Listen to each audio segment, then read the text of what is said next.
Welcome to People. I'm your host, Micah Matera. Let's get started.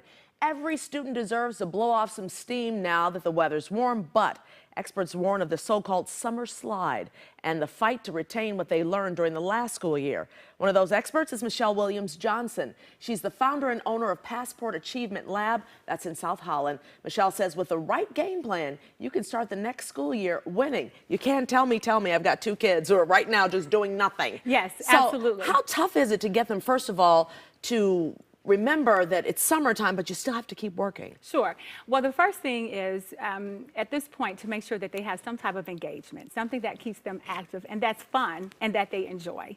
Whether it's a visit to the local swimming pool, whether it's checking out what's going on in your community, with the park and recreation, your library, even to volunteer together as a family. I'm a principal of an elementary school, and upon students leaving for the summer, we made sure that every child had a summer reading and math list. pack. Yes.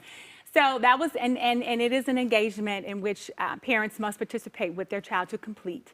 But there's lots of resources online and various different types of opportunities to take advantage of. Now, there's more than just reading. I mean, there's math, which a lot of kids are like, thank goodness, you know, school's over, I don't have to do math anymore. How do we keep that going through the summer? You keep the math engaging, whether it's asking the distance from one place to the next, while you're on a family road trip, taking the distance at the local swimming pool.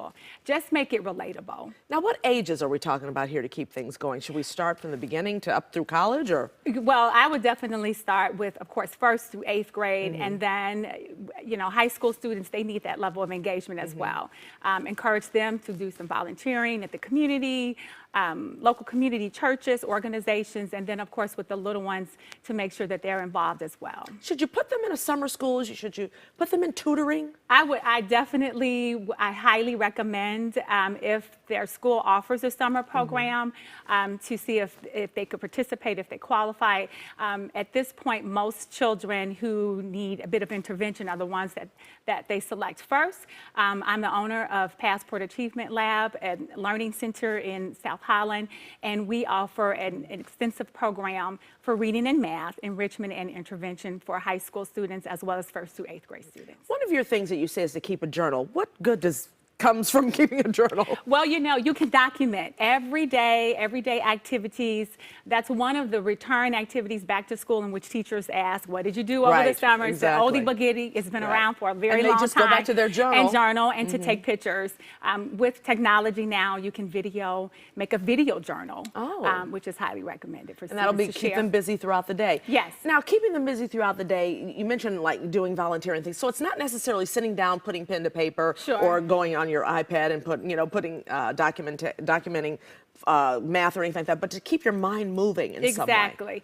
Researchers state that as long as children are engaged and active, those students, when they return to school, they have a reduced amount or decreased amount of summer slide, as they call it. So as long as the brain is active, and again, we have to remember to keep it fun and easy. The expectations are so great during the school year. You just want to kind of slow down the pace, but not totally remove it. You want to give them a little bit of a break. Now, television, that's a big thing for kids. The iPad, their electronics. What can we use on those things? There are great resources on television. There's still Animal Planet, there's the Discovery channel. There are a host of resources to utilize. And the great thing is that they offer information tabs so you can kind of scan and see what's available. And what about, and I keep saying older kids probably because I have 2 teens. Oh, so I'm curious to try to keep them going. Sure. My daughter likes to get on Netflix and watch movies and things like that. Is that okay? Yeah, that's fine. And you know what, that would be my recommendation, is to ask, what is it that you like to do? If you could do 3 things, your top favorites, and then to make your choices from there. And let's not forget, Chicago's full of so many museums and so many things to do. Wonderful offerings. You know, for high schoolers that get with their friends, get on public transportation, we can take the young kids out, you know, go to the Botanical Garden, go to Navy Pier, and do those things. It's a ton of resources available, in particular with our Chicago summers. They're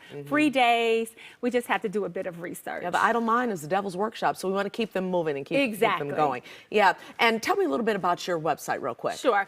My website is palscholar.com. Again, we offer wonderful instructors and tutors to assist children for 45-minute segments of time twice out of the week, in which they will come for either enrichment for those students who have it and they want to move a little bit further, need a bit of challenging, and those students that need intervention, we're looking to bridge the gap. So, located in South Holland. Wonderful. Eliminate that summer slide. There you go. Thank That's you, the Michelle. goal. Thank you very much. Thank you. You can find Passport Achievement Lab at 16240 Lewis Avenue. That is in South Holland, as Michelle said, and online at palscholar.com.